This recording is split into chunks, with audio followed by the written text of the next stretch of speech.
in this text. The disciples come to Jesus, and they're making a couple of assumptions. Already they have made at least one assumption. They actually believe that they are part of the kingdom.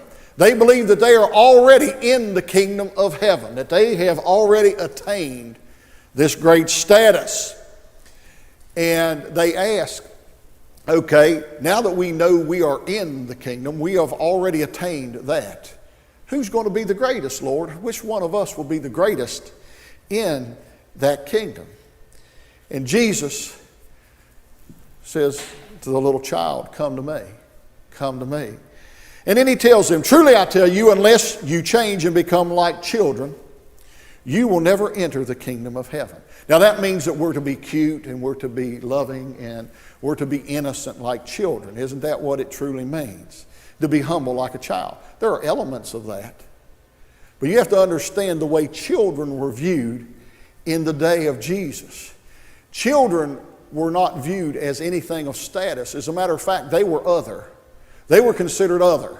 We hold children very high and dear in our day in many cases. But in that day and in that time, children had no status whatsoever. They had no way to advance anyone. They were not even part of real society or the kingdom. They couldn't help you in any way with your status or with anything. As a matter of fact, they were actually considered in many cases a non-status symbol. That's just the way it was viewed. They were property, basically, until the males would reach a certain age and then they would come into their own. Females were always considered property. But that's the way children were looked at. And another reason they were looked at as less than and not held to the esteem that we hold children today is because in that day and in that time, and even up until recently, probably a little more than 100 years ago, children had a great mortality rate, if you will. Most children, not most, but about half of the children who were born up until about 100 years ago, and thank goodness for medical science, for antibiotics and other medications, and for vaccinations, and for other things, child mortality is pretty low at this point, at least in this part of the world. But up until that time, even in our nation, about half of the children died before they reached the age of 5 years old. I heard one pastor a long time ago use an analogy kind of like this. He said, look to your left and your right. And he said, look at the person there. He said, more than likely, they would not be there 100 years ago or 200 years ago. And in the medieval world, I promise you, they probably would not have been there because of plagues, diseases, all sorts of things that we didn't really even understand. We're still trying to figure out diseases and plagues and things of this nature, so people didn't get attached to children. And children were certainly not somebody who could teach you a lesson in that day and in that time. You couldn't learn anything from a child in Jesus' day, but Jesus nonetheless brings a child. And he's letting them know, guys, you haven't even made it into the kingdom yet. You haven't even made it there yet. And unless you become like this child without status, without any way to advance anybody, without any way of teaching anybody anything, he says, you can't even enter the kingdom of heaven. You see, a lot of times when people walk into the door of the church, we want them to be status symbols for us. Well, you know what? I can gain something from this person or from them being here. Oh, there's somebody in the community. Oh, we're glad they come to our church. Not saying we don't want people like that in our community, but that's not the way we're to look at it, that we gain something from them, that for some reason we get something. That's what he's saying. The children can't help you gain the status. You're not going to become great. You need to be like this child who is a nothing, a nobody in society. You see, we need to learn to treat everyone the same, regardless of who they are, regardless of their stature in life. This is a difficult thing to do. It's hard to do. We must look at everyone through the lens of indiscriminacy We cannot say that this person is going to help us gain anything. They're not going to help our status. I'll give you a little example of this. The churches that I grew up in, very fundamentalist churches. And there is a thing that I call the Jesus syndrome. And if you'd ever been to one of these congregations, you would see how this worked. The pastor is Jesus, and trust me, I do not want to be Jesus, so we're not even close. Not even in the same category here. But that's the way they viewed him. Oh, he's the guy we've got to get close to because he's got the status. And then you would have the inner circle. You'd have some, they would fight and they would claw to get to be in the inner circle. James and John and Peter, that was his inner circle. And then there were the rest of the 12. They were the little outer circle. And then there were another circle and circle. And people fought and they clawed. There was a reason for this. Because where I grew up, many people don't have anything, and they don't have a lot of status in society. They are not professionals. They really don't have status, and nobody listens to them. Nobody cares what they have to say. But when they come to church, they might be a deacon. They might be an elder. They are somebody in the church, and you see, they gain status this way. Now, it happens in all churches. Doesn't happen quite as much in Lutheran congregations, but it does happen. And they were clawing and scratching, trying to get status. But you see, that's a wrong thing to do. Everybody has the same status in Christ, and that is that we are redeemed people. We need to learn that we don't gain anything from any one person who is part of our lives. We need to treat them just as children are looked at in Jesus' time.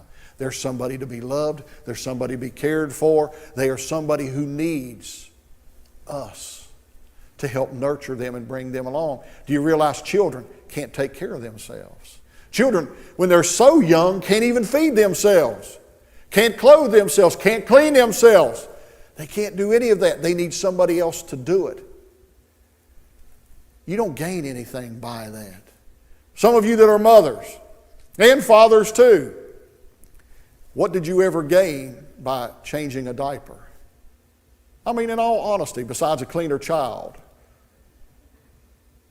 You didn't gain anything. Your bank account certainly didn't grow. Your status in the community certainly didn't grow. No, but you loved that child. You helped that child along. You fed that child. Because when they're so young, they can't even pick up something to feed themselves. You have to give them a bottle, or many children are nursed.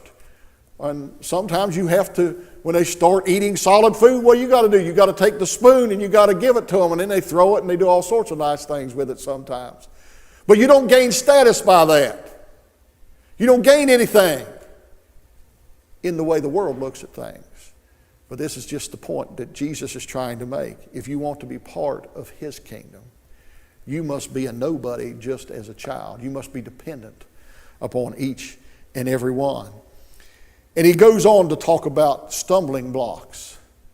For those who have attained a little bit of a place, they're not to become a stumbling block. Those Christians who may have grown a little bit, who may have matured a little bit, they need to understand that they are not to place a stumbling block in front of somebody. He says, if you do that, would be better for you if a millstone. He's not talking about a block. No, he's talking about a millstone that a donkey or a mule would have to pull around and do work with. He's talking something that weighs a couple of tons. That if they attach that to you, you're gone, and they throw you into the sea. That's what he's saying. It would be better for you if that happened. We are never to place a stumbling block into anybody's lives. The text of Romans 13 explains something to us at the end. The 10 Commandments. The first several commandments are about our relationship with God. The final commandments are about our relationship with our neighbor, how we treat one another. Thou shalt not murder, thou shalt not commit adultery, thou shalt not covet. All these things. That's about how we treat one another. You see, it's how we do to one another, even though we have nothing to gain. Real discipleship is doing the right thing, even if you don't gain anything from it. And that, my friends, is a very difficult thing to do, for we all want status, especially in America. We seek status, we seek recognition, we seek all sorts of things. But Jesus says that's not what we are to seek. I'd like to close today with a story about a gentleman by the name of Dr. Thomas Kelly. Dr. Kelly was a Quaker. He was a world-renowned writer and teacher. But before he became this, he was just a seminary professor at a Quaker seminary in college and had a PhD. But he wanted the brass ring, if you will, the gold ring of the divinity world, of the religious world. And for folks in my line of vocation, that is the PhD from Harvard University. I had a friend of mine that when we started at Wake Forest at the seminary, it took us about 2 weeks to figure out that the PhD from Princeton or Yale or Harvard was not going to happen. We used to laugh about that.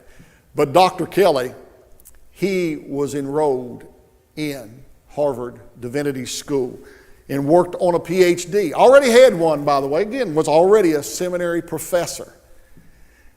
But he wanted this because this would be something to attain. This was the brass ring. This was status. So he enrolled, was accepted, did all of the classroom work and the cohort work that you have to do.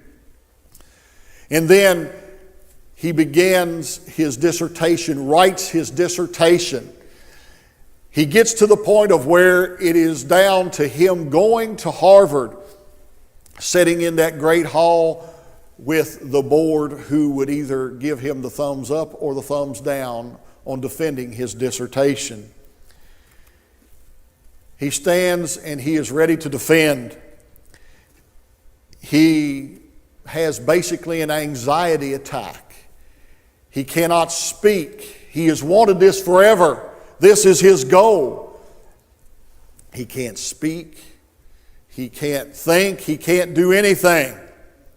This goes on for several moments. And finally, he is laughed out of Harvard University. They laugh him out of there.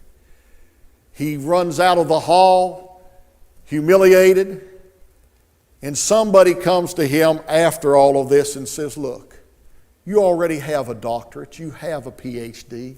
Why don't you just be happy with that? Because it's not going to happen here at Harvard.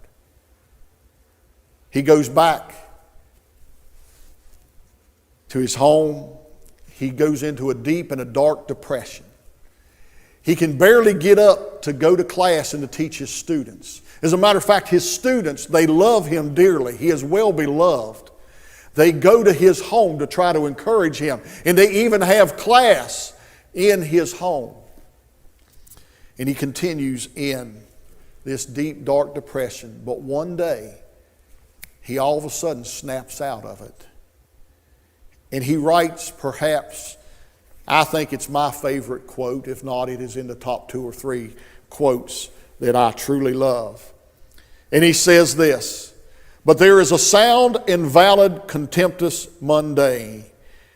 Contemptus Monday is simply we are torn loose from earthly attachments and ambitions. He says, which the inner light works within the utterly dedicated soul.